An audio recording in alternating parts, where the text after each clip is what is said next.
तेजस्वी यादव के साथ आपकी मुलाकात की, क्या बात हुई उसमें? मैंने कहा कि ये सीट के लिए और ये एमएलए बनने के लिए नहीं आया। तो मान लीजिए सरकार बनी तेजस्वी यादव की, तो क्या भूमिका रहेगी आपकी फिर उसमें? रुपया गिरता है डॉलर के सामने तो देश का इज्जत गिरता है। पहला सिग्नेचर से काला मनी लाऊंगा।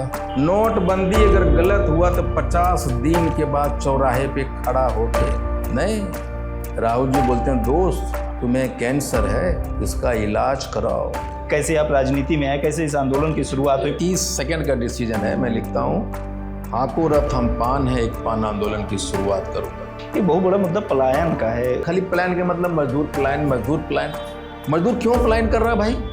एक आदमी नया पार्टी आया है, वो गारंटी कार्ड बांट रहा है। आप समझिए कितना 110 रुपया लिया, उसके बाद उसे डाटा ले लिया, आधार कार्ड ले रहे हैं ना, वो तुम्हारे खाते से 500 रुपया उड़ नहीं सकता है, पता नहीं चलेगा। सिर्फ उस लीकेज को अगर हम बंद कर देंगे ना, ये माई बहन नहीं योजना, माई बहन, भाई बा, भाभी भौजी, इतना सब योजना चलता तो है। अभी तो आप उसका विरोध कर रहे थे ना, अभी आप कह रहे थे कि जो नीतीश कुमार पैसा दे रहे हैं वो कितना गलत है। जितना पैसा मेरे पास है वो पूरा गांव के मिला के नहीं। पटिया बना लेंगे, वोटा कौन देगा, टिकटवा कौन लेगा यार हमसे? आप कह रहे इंक्लूसिव पार्टी, कौन पार्टी यार? नामे में गड़बड़ा जा रही है।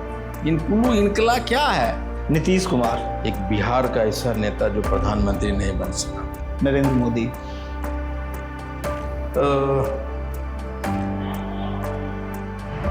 बहुत समय ले रहे हैं।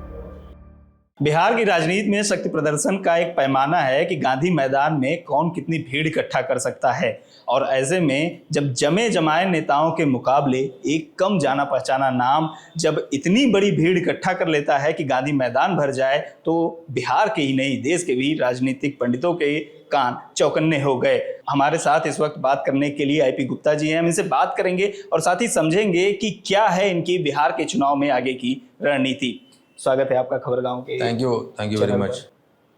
सबसे पहले हम आएंगे आपके राजनीतिक जीवन के बारे में, आगे के भविष्य की योजनाओं के बारे में, लेकिन आपकी एक तस्वीर अभी बहुत वायरल हो रही है। तेजस्वी यादव के साथ आपकी मुलाकात की, क्या बात हुई उसमें? तेजस्वी यादव जी जब हमें बुलाए तो मैं उनसे मिला, और उनका जो पहला प्रश्न था कि क्या प्रस्ताव है आपका सीटों का, मैंने कहा कि ये सीट के लिए और ये एमएलए बनने के लिए नहीं आया हूँ। ये लड़ाई है बिहार की बदलाव की। ये लड़ाई है एक 1990 कि पहले की भारत बिहार फिर न वापस आ जाए। ये लड़ाई है मुक्ति का, इसलिए लड़ने आया हूँ। सीट शेयरिंग के लिए आपके साथ नहीं बैठा हूँ। और ये मुलाकात के सिलसिला फिर बिहार की राजनीति, दलगत राजनीति पे बात चलने लगी। और सीट पर बात तो हुई होगी ना कि कौन कितनी नहीं, सीट चाहिए, क्या है? नहीं, बाद में उन्होंने कहा कि आप मुझे सीट का लिस्ट दे दीजिए, आप भिजवा दीजिएगा। तो मैंने भेजा है लिस्ट उनको। कितनी सीटें मांग रहे हैं आप? नहीं, मैंने 16 सीट का लिस्ट भेजा है उनके पास। उनकी तरफ से क्या? नहीं, एक होता है ना भाई, आप 11th आवर में हैं। मैंने उन सारे सीटों का जिक्र किया है जहां से मैं इम्पैक्ट छोड़ सकता हूं, मेरा जो तांती तत्व वोट का ट्रांसफ़र हो सकता है। ये लिस्ट 16 का है, उसमें कुछ ऑप्शंस भी हैं, लेकिन वो बाध्यता मेरे लिए नहीं है। अगर मैं इस सरकार से ये कहूँ या नीतीश जी से हम ये कहें, मैं सॉरी तेजस्वी जी से हम ये कहें कि हमके 10 सीट दीजिए, अदरवाइज हम नहीं आएंगे या आएंगे, तो जो लड़ाई की मानसिकता है ना वो कम हो जाएगी। मेरे मन में दिमाग में रह गया, और मैं 20 सीट मांगता था, 10 ही सीट दिया, तो जो इंटेंसिटी है लड़ाई का वो कहीं न कहीं वो सोच हमें प्रभावित करेगा। लेकिन जो लड़ने वाले लोग होते हैं ना, वो इन सारी चीज़ों पे ध्यान नहीं देते। क्या चाहते हैं आप, मतलब किस तरीके से बदलाव लाना चाहते हैं? अगर आप चुनाव नहीं लड़ना चाहते या विधानसभा नहीं जाना चाहते, एमएलए नहीं बनना चाहते, तो किस तरह का बदलाव लाना चाहते हैं फिर आप? देखिए, मेरा ये मानना है, मैं हमेशा कहा है, परसेप्शन बदलिए, एमएलए नहीं नेता चुनिए। ये मेरा एक स्लोगन है कि परसेप्शन बदलिए, एमएलए नहीं नेता चुनिए। ये निश्चित तौर पे जब हम लड़ाई के मैदान में जाएंगे तो हमें योद्धाओं की ज़रूरत होगी। मैं उन योद्धाओं का जिक्र किया है। कैसे योद्धा तैयार कर रहे हाँ, हैं वही आप मैंने लोग? थोड़ा कहा सा समझाइए। कि मैंने ये कहा कि वो जो 5 योद्धा होंगे जिन्होंने आंदोलन को खड़ा किया है, हम उन आंदोलनकारियों को लड़ाना चाहते हैं जो हमारे वोट को 100% ट्रांसफ़र करवाएगा और आपके जो बाकी 100-150 सीटें होगी उस पे जो हमारे 5 वोटर्स हैं उसको बूथ तक ले जाएगा। मान लीजिए कि हम युद्ध के मैदान में जा रहे हैं और जो वॉरियर है, जो लड़ सकता है, अगर हम उसको नहीं ले जाएंगे और अगर हम कमज़ोर लोगों को लेके चले गए तो हमारे ऊपर वो लायबिलिटीज होगा। इसलिए मैं चाहता हूँ कि वो हमारे जो लोग हैं जो आंदोलन को खड़ा किया है, मैंने ये भी कहा कि भाई हमारे लोगों के पास पैसे नहीं हैं। मैं जिनको टिकट देना चाहता हूँ, जो लड़ाना चाहता हूँ, उनके पास पैसे नहीं हैं, लेकिन मैं जानता हूँ वो मेरा नेता है, वो मेरा हीरो है और वही हमारे तांती तत्वा पान समाज को वोट बूथ तक ले जाएगा। और अगर आपकी मांग ये पूरी नहीं हुई तो? मैं बिना शर्त के लिए खड़ा हूँ ना, ये लड़ाई है। आप महागठबंधन के साथ बिना शर्त समर्थन कर रहे हैं? मतलब अगर हम बिना शर्त नहीं बोले ना तो फिर लड़ाई कमज़ोर हो जाएगी। हमारा आरक्षण की मांग है। हाँ, ये थोड़ा सा मैं समझना चाहता था कि जो आप लगातार ये बात कह रहे हैं कि आंदोलन की बात कर रहे हैं, 5 योद्धाओं की बात कर रहे हैं, किस चीज़ की है लड़ाई? क्या चाहते हैं? क्या डिमांड्स हैं आप लोगों? देखिए, मेरा ये है कि 75 वर्षों से हम पूरे तांती तत्वा, बेसिकली एक टाइटल है, जाति हम पान है। हमारा कोई रिप्रेजेंटेशन था नहीं किसी भी सदन में, न स्टेट या नेशनल लेवल पे। हम किसी संवैधानिक पद पे रहे नहीं। तो एक साजिश के तहत जो पॉलिटिकल लोग थे, जो उस वर्ग से आते थे, उन्होंने एक साजिश के तहत हमारा जो पेशा नाम है तांती तत्वा, उसको जाति बना दिया। तांती मेरा पेशा नाम है, उपाधि नाम है, उसको जाति बना दिया जबकि हम शेड्यूल कास्ट हैं। ये 75 वर्षों से शेड्यूल कास्ट के जो अधिकार होते हैं, हम रिजर्व सीट पे अगर हमें अधिकार दिए जाते तो हम IAS ऑफिसर बनते, रेशियो हमारा होता, हम रिजर्व सीट लड़के मुखिया बनते, हम रिजर्व सीट लड़के MP होते। ये सारे अधिकारों से वंचित किया गया। अभी मतलब जो सरकार है केंद्र की या राज्य की, उसके साथ आपको इस मतलब मांग को लेकर कोई डिस्कशन हुआ? नहीं, बातचीत हुआ? देखिए, जब एक्चुअली वो जब रजिस्ट्रेशन छीना गया 2024 में जुलाई में, तो हमने सरकार से बात करने की कोशिश की, माननीय मुख्यमंत्री से मिलने की कोशिश, मिले नहीं वो, तो हमें मजबूरन आंदोलन में जाना पड़ा। आंदोलन में गए तब उन्होंने बहुत दिनों तक उनको लगा कि ये ख़त्म हो जाएगी ये सारी चीज़ें, लेकिन जो आंदोलनकारी होते हैं, जो अधिकार के लिए हमारे बच्चों की नौकरियां छीनी गई, वो एक माँ बाप कैसे चुप रह सकता था? तो उन्होंने अपने दरवाजे खोले। दरवाज़ा तो खोल दिया बातचीत करने का, लेकिन नीयत वही रखा। हमको जदयू और भाजपा के नेताओं ने इंगेज रखा डायलॉग में, लेकिन मैं उनके नीयत को समझ पा रहा था। कि मुख्यमंत्री जी से बात हो रही थी आपकी, नीतीश कुमार जी से? नहीं, उनके पार्टी से, भाजपा के पार्टी, बड़े बड़े नेताओं की बात मैं कर रहा हूँ। और मुझे लगा कि उनका जो आइडिया धीरे धीरे जो समझ में आया कि जो स्थापित रूल है, स्थापित नियम है, और ये बड़ा खतरनाक नियम है उन लोगों का। वो क्या है कि जिस कारण से आंदोलन हो रहा है उस कारण को अपना लो और उसको लेके आगे बढ़ के जो नेता आगे बढ़ा है वो दोनों को ले लो, और समय के साथ उस आंदोलन के कारण को और आंदोलन के नेता को ख़त्म कर दो। ये प्लान में थे वो लोग। तो ये कैसे शुरुआत हुई आंदोलन की? आप पहले पान महासंघ भी बनाया था, इससे पहले आप कांग्रेस में भी रहे। मतलब आपका थोड़ा सा, जब तक आप 13 अप्रैल वाली बात आती है ना, तो जो भी मतलब आपकी उसके बाद की बात होती है, आपके जो पॉलिटिकल करियर है, 13 अप्रैल से पहले का क्या हुआ? कैसे आप राजनीति में आए? कैसे इस आंदोलन की शुरुआत हुई? पढ़ाई लिखाई, गाँव परिवार कैसे? देखिए, आप उसके बारे में थोड़ा सा आंदोलन की जानकारी। शुरुआत तो एक फ़ोन कॉल से हो गया था।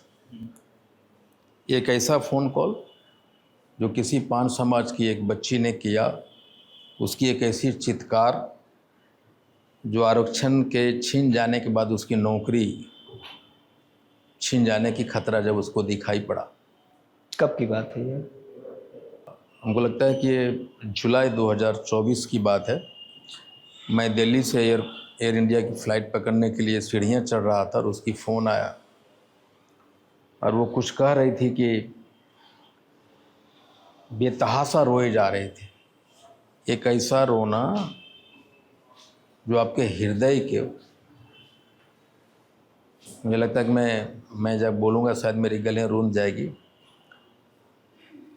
एक ऐसा रोना जो आपके अंतरात्मा को झकझोर दे, जो आपके दिलो दिमाग को झकझोर दे। वो कह रहे कि भैया मेरा आरक्षण मुझे ला दो,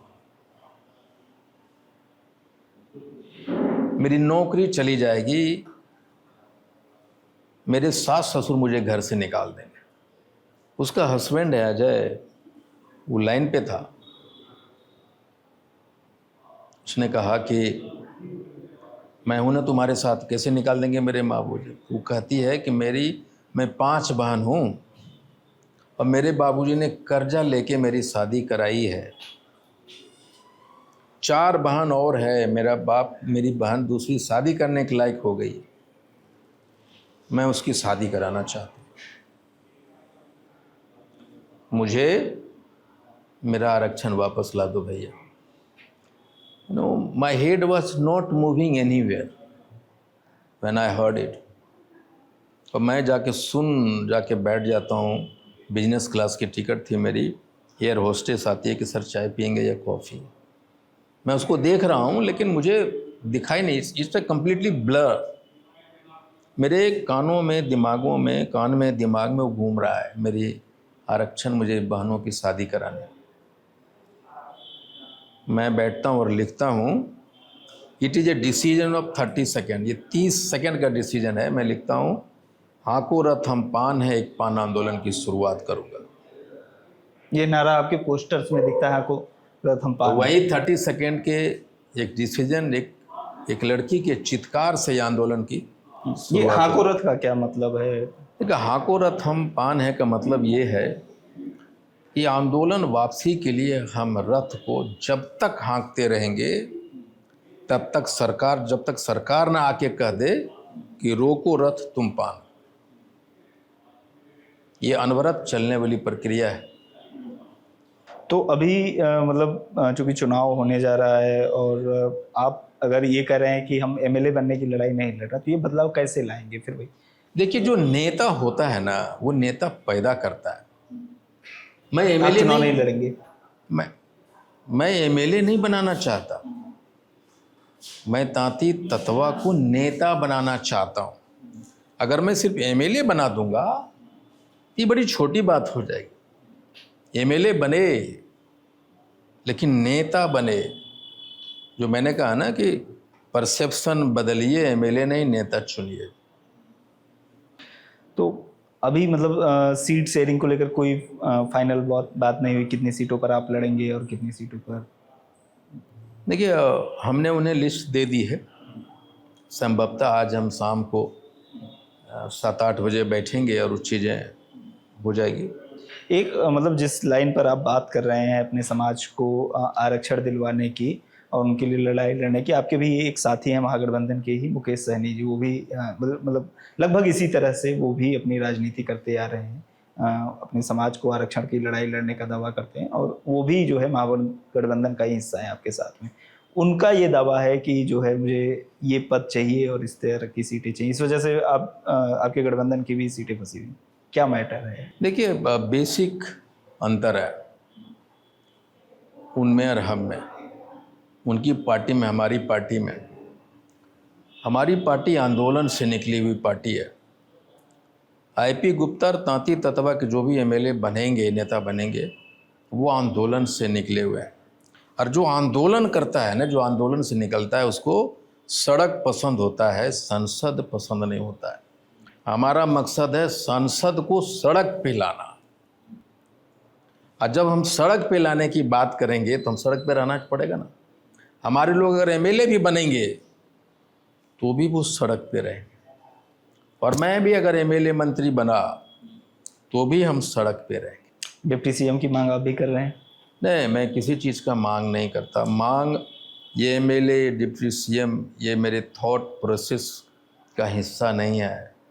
मैं समझता हूँ कि जिस समाज की आज़ादी के लिए तुम निकले हो आईपी गुप्ता, और तुम अगर अपने लिए सोचने लग जाए तो तुम्हारी लड़ाई कमज़ोर पड़ेगी। जिस दिन मैं एमएलए बनना चाहता, मैं मंत्री बनना चाहता, तो मान लीजिए सरकार बनी तेजस्वी यादव की, तो क्या भूमिका रहेगी आपकी फिर उसमें? देखिए मेरा ये मानना है कि ये जो पॉलिसी मेकिंग प्रोसेस होता है, मैं 200% चाहूँगा कि ये जो डिसीजन मेकिंग प्रोसेस है लोकतांत्रिक नहीं है। मैं नेता बन गया एमएलए, लोगों ने बना दिया, नहीं, और मैं डिसीजन ले रहा हूँ, मैं ये सड़क बनाऊँगा, वो बनाऊँगा, ये क्यों? मैं चाहता हूँ जो इसमें ये जो पब्लिक है, जो सिटीजन है, वो सारे लोगों का पार्टिसिपेशन कैसे होगा डिसीजन मेकिंग प्रोसेस में, वो हम करना चाहते हैं। ये बहुत बड़ा मुद्दा पलायन का है। जो बीमार होता है वो भी पलायन करता है, जो स्वस्थ है वो भी पलायन कर रहा है, जिसको पढ़ना है वो भी पलायन कर रहा है, जो नहीं पढ़ा नौकरी करनी वो भी पलायन कर रहा है। मतलब ये पलायन जो है अब वो हर सेक्टर में हर तरफ देखने को मिलेगा बिहार में। इसका क्या इलाज है? एक बात बताएं आपको,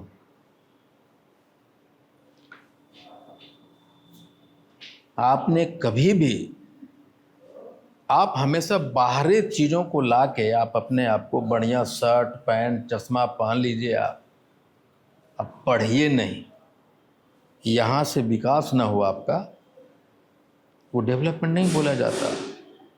मेरा ये मानना है हम बिहारियों का जो स्ट्रेंथ है उसको एक्सप्लॉइट करने की कभी कोशिश ही नहीं की हमने। वो मैकेनिज्म तैयार नहीं किया जिससे हम मानसिक रूप से इतना सबल हो जाएं कि हम नहीं जा सकें कहीं। हमारा आपका ताकत क्या हो सकता है? हम बिहारियों का, हमारा ताकत है बिहारियों का गर्मी धूप बरसात, किस नाला पहाड़ जंगल झाड़ तालाब समुद्र कहीं भी फेंक दीजिए, बिहारी वहाँ काम करने में सक्षम हो जाता है, किसी भी वर्किंग एनवायरनमेंट में अपने आप को ढाल देता है। कभी हमने इस पे काम करने की कोशिश किया? मतलब इंडस्ट्री लगा देंगे, उससे क्या आदमी मिलेगा? हो तो किसको जिम्मेदार मानते हैं आप? पिछले 30 साल से अगर हम देखें तो 15-15 साल नीतीश कुमार। मेरे क्वेश्चन अभी जवाब खत्म नहीं हुआ। नहीं, आप मैं बता रहा हूँ, आपको पता है कि माइग्रेशन सबसे ज़्यादा किसका होता है यहाँ? किसका? किसी ने डेटा देखा है? 12.5% माइग्रेशन ब्राह्मण जाति का हो रहा है। अब डेटा देखिए, ये जितने बड़े बड़े लोग हैं उसकी माइग्रेशन ज़्यादा है। अरे 5 मजदूर 100 मजदूर, मान लीजिए एक पंचायत से पलायन किया और एक आईपी गुप्ता पलायन कर जाए, तब समझते हैं इस बात को? क्या अभी आपने डाटा लेने निकालने कि बिहार के जितने अरबपति करोड़पति सभी पलायन किए हुए हैं? 1 2 10 आदमी आ जाएगा तो पलायन रुकेगा कि नहीं रुकेगा? क्या आपने कभी उनसे बात करने की कोशिश की? लोगों को वापस लाने की, जो गए हुए हैं बाहर काम कर। बिहार में, पूरे भारत में कितने लाख अरबपति अभी माइग्रेट किए आपको पता? कभी आपने इस पलायन, खाली पलायन के मतलब मजदूर पलायन, मजदूर पलायन, मजदूर क्यों पलायन कर रहा है भाई? वोट की राजनीति से ऊपर उठ के जब पलायन, पलायन का मतलब क्या होता है? मजदूर पलायन कर रहा है। क्यों मजदूर पलायन कर रहा है? आईपी गुप्ता जो पलायन किया है उस पर क्वेश्चन क्यों नहीं? उससे क्यों बातचीत नहीं? इतने अरबपति भारत से बाहर चला जा रहा है पलायन करके, उस पर क्यों बात नहीं? उसमें भी बिहारी हो सकता है। ये हम गांव वाले को, जो कम पढ़े लिखे लोग हैं, उसको बरगलाने का एक शब्द है पलायन। आप घर लौटो 10-12 हज़ार रुपया महीना का नौकरी देंगे, इससे पलायन रुकेगा? आप उसको दिमागी तौर पे, आप जो क्षमता वो कर सकता है उसका एनवायरनमेंट तैयार करो, मानसिक रूप से ये जो शब्द है ना पलायन का, सबसे पहले इसको हटाने की जरूरत है। अभी नीतीश सरकार जी ने कहा कि 10,000 रुपया देंगे, ये लोन है। बच्चों को क्रेडिट कार्ड से पढ़ने के लिए पैसा दिया इन्होंने। अब सारे बच्चे, नौकरी नहीं लगी और डिफॉल्टर हो गए, सारे लोगों को अरेस्ट किया जा रहा है, उस पर नोटिसें जा रही, केस हो रहा है कि चलो जेल वरना पैसा दो। ठीक उसी तरह 10,000 रुपया ये जो मिलेगा वो नहीं दे पाएगी। जैसा ही 10,000 जाएगा, सबसे पहले साड़ी, अपना बेटा का दवा, फीस भर लेगी, वो चालू नहीं करेगी बेचारी, फिर जेल जाएगी। ये तो हर राज्य में अब हो रहा है ना कि चुनाव से पहले हम देखते हैं इस तरीके से। यही मैं कह रहा हूँ ना, एक आदमी नया पार्टी आया है, वो गारंटी कार्ड प्रशांत बांट किशोर की रहा बात कर है, रहे हैं। 10-10 रुपया ले रहा है, गारंटी बोलता है 20,000 रुपया देंगे। अब समझिए कितना, 110 रुपया लिया, उसके बाद उसे डाटा ले लिया, आधार कार्ड ले रहे हैं ना, आधार कार्ड से मेरा बैंक है, सब चीज़ जुड़ा हुआ है। आप सारे वोट के चक्कर में, आपने आधार गारंटी कार्ड देने के चक्कर में सब आधार कार्ड ले लिए, और जो गरीब आधार कार्ड दिया उसमें 500 रुपया, 10 रुपया, 50,000 रुपया, 2500 होगा। अब हमारे जैसे लोगों के खाते के पैसे उड़ा दिए जा रहे हैं। अगर आप मान लीजिए कि 10 करोड़ का आपने कार्ड बना लिया, 10 करोड़ आपके पास डेटा आ गया आधार कार्ड, तो आपको तो क्या वो डर नहीं है कि 10,000 आधार कार्ड का कितना बड़ा कीमत हो गया, अरबों रुपया उसका कीमत है डेटा का। मतलब ये आप सुन लीजिए, ये आरोप लगा रहे हैं कि वो बेचने की तैयारी कर रहे हैं। मैं कह रहा हूँ नहीं, आप क्या इस डाटा को बेचा नहीं जा सकता? नंबर 1, क्या इस डाटा से तुम्हारे जो खाते हैं, जो गारंटी कार्ड 20,000 के चक्कर में तुमने दे दिया किसी को, वो तुम्हारे खाते से 500 रुपया उड़ नहीं सकता, पता नहीं चलेगा। आप ये कह रहे हैं कि प्रशांत किशोर ऐसा करने पर मैं ये पैसा नहीं उड़ा- कह रहा, हाँ मैं कह रहा हूँ कि आधार हमारा भाई हमारे अकाउंट पर से पैसा उड़ा लेता है। हाँ बिल्कुल, वो हो जाता है। ऐसा हो सकता है कि नहीं? मैं किसी बारे में कुछ नहीं बोल रहा हूँ, लेकिन जो हो रहा है, क्या गरीबों के साथ में उसका 500 रुपया उड़ जाएगा, पता कहीं केस करने जाएगा। आप अगर 10 करोड़ डाटा वैसा चुकाए हैं तो 500 × 10 करोड़ कर दीजिए, एक तो वो हो गया। दूसरा, जो आप डाटा बेचिएगा भाई, या आप गारंटी कार्ड बना रहे हैं इलेक्शन के लिए, तो वोटर आईडी कार्ड नंबर लो, आधार कार्ड काहे ले रहा है? वोटवा तो देता है थिया से न हो। ये चुनाव से पहले जो है डेटा इकट्ठा करने की प्लानिंग है पूरी इनकी। मैं कह रहा हूँ एक बहाना है। मैं कहता हूँ कि भाई वोटर आईडी गारंटी कार्ड बना था, आधार कार्ड वोटर आईडी नंबर लो।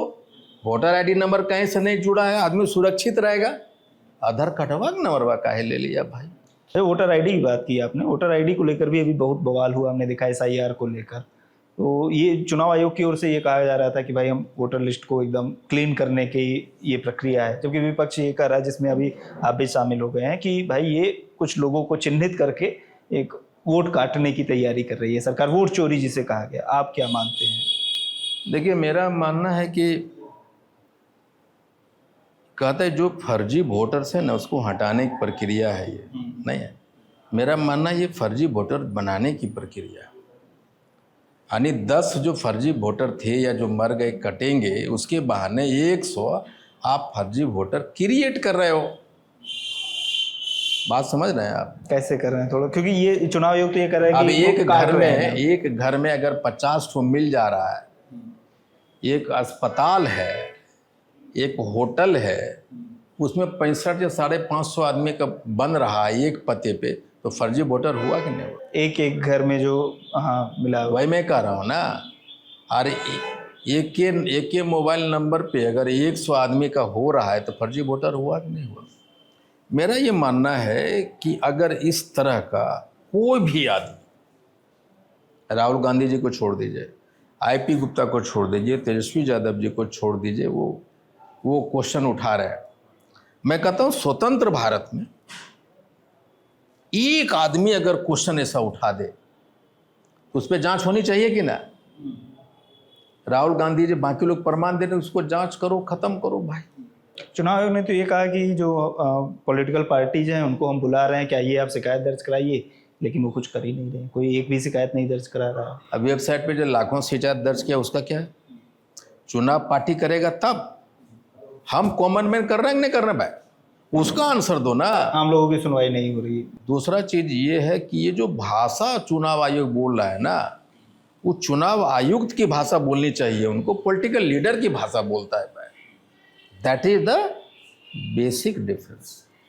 ठीक है, वापस चुनाव पर आते हैं। अभी आप जैसे महिलाओं को दिए जाने वाले पैसे की बात करें, लेकिन आपके जो साथी हैं तेजस्वी यादव, उनने भी तो अनाउंस किया है कि जब उनकी सरकार बनेगी तो माई बहन योजना के जरिए वो भी पैसा देंगे। आप इसका समर्थन करते हैं? मैं बिल्कुल करता हूँ। देखिए, एक छोटी सी बात इसमें कहेंगे। मेरा गांव का उदाहरण लीजिए, जितना पैसा मेरे पास है वो पूरा गांव के मिला के नहीं।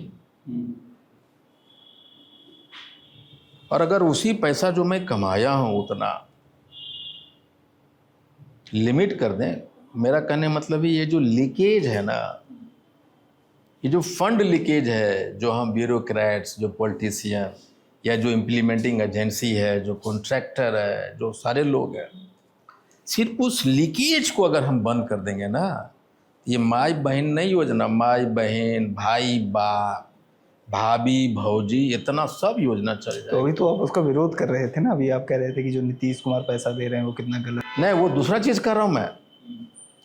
वो कह रहा हूँ कि वो फ्री नहीं दे रहे हैं वो पैसा, वो लोन कहा कि मैंने दिया है, वो वापस लेंगे, उसको वापस लेंगे। ये कर्ज है, लेकिन दिखा रहा कि नहीं हम दे रही हो तोरा 10,000 रुपया। अच्छा, आप कांग्रेस में थे, फिर समस्तीपुर से चुनाव लड़ने की भी तैयारी थी, फिर क्या हुआ था उस वक्त जो आपको छोड़ना पड़ गया और फिर आप? जो बीत गई सो बात गई, माना वह बेहद प्यारा था। अंबर के आनंद को देखो, कितने इसके तारे टूटे, कितने इसके प्यारे छोटे, जो बीत गई सो बात गई। आप पार्टी बनाने के विरोध में थे? हाँ बिल्कुल। फिर क्या मैं पार्टी नहीं बनाना चाहता था, उसके विरोध में इसलिए था कि मेरा ये मानना है ना कि जैसे कोई एनजीओ, एक बढ़िया एनजीओ चलता है तो 10 आदमी एनजीओ खोल रहा है, अगर मालूम हो नहीं कि एनजीओ क्या नहीं। बिहार में चुनाव से पहले हमने देखा भी, पिछले चुनाव की अगर हम बात करें, प्लूरल्स पार्टी आई, बहुत हल्ला यही गुल्ला सारी मचा। चीजों में विरोध में था। उसके बाद जो है अभी इस चुनाव से पहले भी हम देखे धड़ाधड़ एक के बाद लगातार इस नहीं, तरीके से। हमको लोग कहता था कि पार्टी बनाइए, पार्टी बनाइए। हम बोले पटिया बना लेंगे, वोटा कौन देगा, टिकटवा कौन लेगा यार हमसे। पार्टी बनाने, तब उदाहरण देता रामविलास पासवान जी बनाए, नीतीश जी बनाए, लालू जी, उदाहरण देता। मैं कहता रामविलास पासवान जी 25 बरस राजनीति में रहे, बड़े बड़े पदों को सुशोभित किया, तब बनाया। लालू जी मुख्यमंत्री बने, ताकतवर, उसके बाद बनाया। नीतीश जी भी वही हाल। ये जीतन राम मांझी मुख्यमंत्री, तब आईपी गुप्ता कौन। लेकिन जब मुझे आंदोलन किया और जब लगा कि मेरा शक्ति प्राप्त हो गया है, तो उसे संगठित करना, उस शक्ति को विखंडित नहीं होने देना है। और अब मैं मजबूत हो गया हूं कि एक राजनीतिक पार्टी को चला सकता हूं, फॉर्म कर सकता हूं। ये इंक्लूसिव पार्टी, मतलब नाम थोड़ा मतलब हाँ, नया सा लगता है, क्योंकि पहले आप जहाँ तक इंकलाब पार्टी नाम से बना रहे थे, मुझे जहाँ तक मतलब पता चला है। अच्छा, हाको रथम पान आपको इजी लगता था?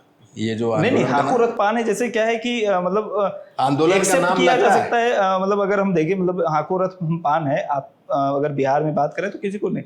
इंक्लूसिव पार्टी, एक बार आपको बताना पड़ेगा, जो आपकी वोटर है उनको तो खास तौर पे समझाना पड़ेगा कि इसका मतलब क्या मेरा है। ये मकसद है कि जिस दिन गांव की महिला गोबर चुनने वाली वो बोल दी कि मैं इंडियन इंक्लूसिव पार्टी का मेंबर हूं, वो दिन हम सफल हो जाएंगे, हम आज़ाद हो जाएंगे। इसलिए इंडियन इंक्लूसिव पार्टी, जो टेढ़ा बात एक अनपढ़ आदमी के गांव वाले को समझ में आए, उस दिन आप आज़ाद हो जाएंगे। इसलिए इंडियन इंक्लूसिव पार्टी नंबर 1।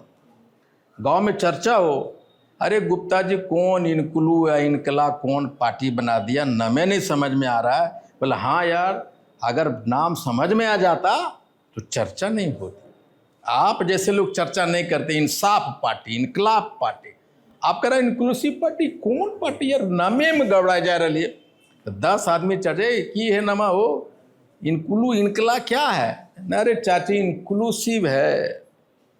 नहीं, जो काम करने में कठिनाई हो, लोगों के दिमाग में चढ़ जाए, इस वजह से। हाँ, वो होना चाहिए। इसीलिए हाको रथ हम पान है। हमको बोलता था अधिकार पान है, काहन रखा आंदोलन। हुंकार का है ना, बोले यार करेजा में थोड़ा दम ने, हुंकार कहाँ से करेगा। ठीक है, आखिर में हम कुछ नाम आपके सामने रखेंगे रैपिड राउंड में, और मैं चाहता हूं कि आप उनके बारे में एक दो लाइन में बताएं हमको, ठीक है। नरेंद्र मोदी।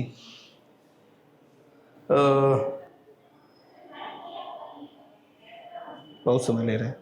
एक ऐसा नाम जो देश को एक ऐसे रास्ते पे लेके चला गया जिसकी कोई दिशा नहीं है। भटकाव की ओर ले गए। बिल्कुल, नौजवानों की ज़िंदगी को उन्होंने तबाह कर दिया। ऐसे झूठे झूठे सपने दिखाए कि जो उनको मोदी आएगा कि नारा लगाने के फर्स्ट वोटर 18 बरस, आज वो 30 बरस का हो गया है। एक अच्छा स्टूडेंट जय श्री राम और माथा जय नरेंद्र मोदी करते करते बस का कंडक्टर हो गया। वो IAS बन सकता था। 2 करोड़ की नौकरी का पीछा करते करते चना बेच रहा है ट्रेन के डब्बों में। ये भटकाव नहीं है तो एक भी डेवलपमेंट इंडिकेटर बताइए जहां हम ऊपर में हैं। जो इंडिकेटर यहाँ थे वहाँ से धड़ाम से नीचे गिरे। रुपया गिरता है डॉलर के सामने तो देश का इज्जत गिरता है। पहला सिग्नेचर से काला मनी लाऊंगा। नोटबंदी अगर गलत हुआ तो 50 दिन के बाद चौराहे पे खड़ा होके, नहीं, बहुत सारी बातें हैं दोस्त। राहुल गांधी। एक ब्रिलियंट लीडर, एक बेहतरीन इंसान। उन्होंने बात करके बताया कि जो जो बात बोलता है वही वही बाद में नरेंद्र मोदी मान लेता है। जिसको पप्पू बनाने के लिए पूरी दुनिया की ताकत लग गई, जब पप्पुए है तो तुम काहे पप्पू, तुम काहे पप्पू, तुम काहे पप्पू। चुनाव में क्यों सफलता नहीं मिलती फिर उनको? हाँ, ये सवाल खड़ा होता है ना, चुनाव में क्यों सफलता नहीं मिलती उनको? लोग क्यों नहीं कन्विंस हो पा रहे हैं? मैं एक बात बताऊं, हमारा जो देश है ना, भारत और बिहार, हम लोग इंटरव्यू ले रहे हैं, आप मुझे तबीयत से गाली दीजिए, इतना ताली बजेगा। यहाँ दिमाग नहीं, इमोशन चलता है, भावनाएं चलते हैं। और राहुल जी भावनाओं से खेलते नहीं है। राहुल जी बोलते हैं दोस्त तुम्हें कैंसर है, इसका इलाज कराओ। ये नहीं कहता है तुमको तो फीवर है डिस्प्रिन खाओ। मोदी जी कहते हैं 56 इंची का करेजा है। और हम जब पता है, और उसको जब ये 56 इंची का जो करेजा है, ऐसा लगता है कि हवा भरने वाला साइकिल है ना, उसको पंप मार मार के 36 इंची का हवा 56 इंची का भरा है। और जब डेवलपमेंट इंडिकेटर की बात करते सब हवा कने पंक्चर हो गया, पता नहीं चलता है। नीतीश कुमार मुख्यमंत्री। अब मुझे रिग्रेट रहेगा कि एक बिहार का ऐसा नेता जो प्रधानमंत्री नहीं बन सका। मुझे पर्सनली व्यक्तिगत तौर पे रिग्रेट है।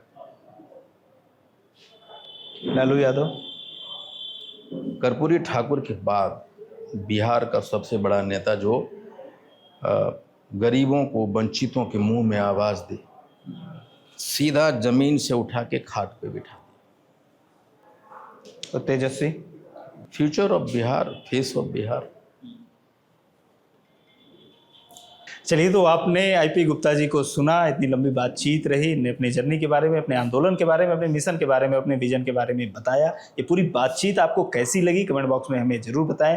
कैमरे के पीछे है मेरे साथी पंकज और मैं हूं गौरव। शुक्रिया।